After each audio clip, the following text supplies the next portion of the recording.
সব কথাটো এনেকুৱা প্ৰথম কথা হৈছে ৰাইজ সজাগ আৰু সচেতন হ'ব লাগিব।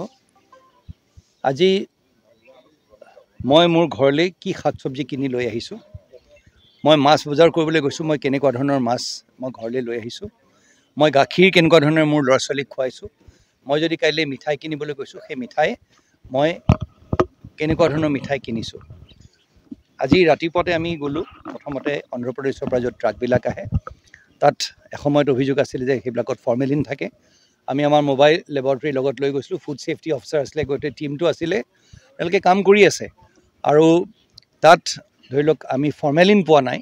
কিন্তু মাছৰ ক্ষেত্ৰতো আমি সজাগ আৰু সচেতন হ'বলগীয়া এটা ডাঙৰ কথাটো হৈছে কি, য'ত আমাৰ মাছৰ উৎপাদন হয়, অসমৰ বহু ঠাইৰ পৰা আমাৰ মাছ আহে, অকল অন্ধ্ৰপ্ৰদেশৰ পৰাই নহয়, আৰু সেই মাছবোৰ আমি য'ত তাত উৎপাদন হয় বহু ক্ষেত্ৰত এটা খুব আনচাইণ্টিফিক এটা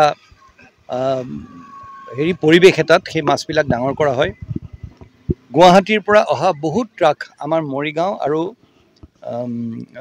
নগাঁও অঞ্চললৈ আহে, য'ত মুৰ্গী কটাৰ পিছত যিখিনি লেতেৰা বস্তু থাকি যায় সেই গোটেইখিনি ট্ৰাকে ট্ৰাকে ভৰাই আনি পেলাই আমাৰ মৰিগাঁও নগাঁও অঞ্চলত বিভিন্ন ফিচাৰীত সেই বস্তুটো ৰাতি ৰাতি সেই ট্ৰাকবোৰ আহে।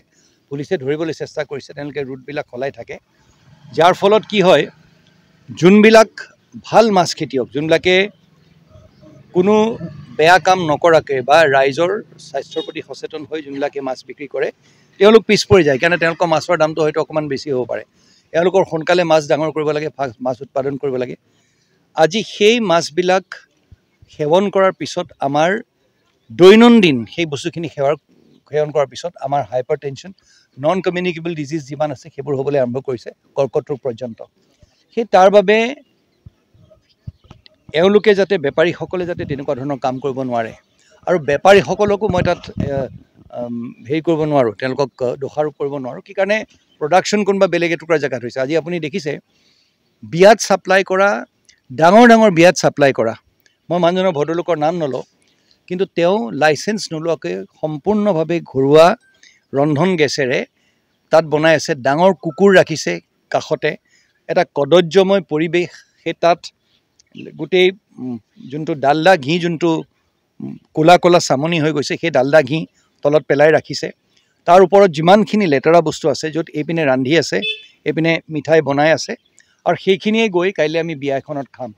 মানে আমি যেতিয়া বিয়া এখনলৈ যাওঁ, এজন মানুহে নিজৰ ল'ৰা বা ছোৱালীক কিমান আশাৰে বিয়া পাতে, আৰু সেই কণ্ট্ৰেক্ট লোৱা মানুহবিলাকে কেনেকুৱা ধৰণৰ চেলেড আমাক পৰিৱেশন কৰে, ক'ৰ পৰা সেই বস্তুখিনি আহে, আমি সজাগ আৰু সচেতন হোৱাটো প্ৰয়োজন। আৰু প্ৰশাসন সেইটোৰ প্ৰতি এটা কটকটীয়া ব্যৱস্থা কৰাটো প্ৰয়োজন, কমচে কম চেষ্টা কৰাটো প্ৰয়োজন। আজি সেই চেষ্টা আগবঢ়োৱা হৈছে। আজি টীমটো লগত লৈ পেলাই আমি তাৰপিছত চব্জি বজাৰলৈ গৈছোঁ। চব্জি বজাৰত গৈ ফুলকবি আমি দেখিছোঁ। ফুলকবি চব্জি বজাৰৰ ছেক্ৰেটাৰী ডাঙৰীয়াই নিজেই কৈছে যে যোনটো 3 মাহ লাগে সেইটো এমাহৰ ভিতৰত ডাঙৰ কৰি দিয়ে। তেওঁ নিজে এটা ফুলকবি দাঙি পেলাই দেখুৱাইছে। সেই ফুলকবিটো আমি আমাৰ ল'ৰা ছোৱালীক গৈ পেলাই খুৱাওঁ। যোনখিনি পেষ্টিচাইডৰ ৰেচিডিউ এতিয়া আমি লৈ গৈছোঁ, সেইখিনি গধূলি ৰিপৰ্ট ওলালে আপোনালোকে গম পাব। প্ৰতিটো বস্তুত আপোনাৰ কীটনাশক যোনটো ৰাসায়নিক দ্ৰব্য আছে সেইটো লাগি আছে। এতিয়া সেই বস্তুটো যেতিয়া তেনেধৰণেৰে আমি গৈ পেলাই খাওঁ, ঠিক আছে, এটা কথা হ'ব পাৰে যে আমাৰ বেলেগ কোনো বিকল্প নাই, ঘূৰি পকি তেনেকুৱা ধৰণৰ বজাৰখনে হয়।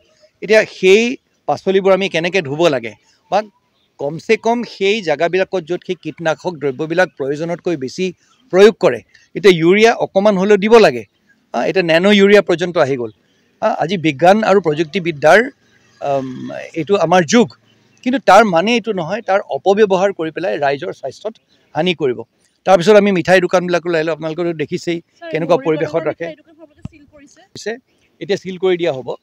কথাটো হ'ল এনেকুৱা ধৰণৰ ৰেডবিলাক নগাঁও জিলাত চলি থাকিব।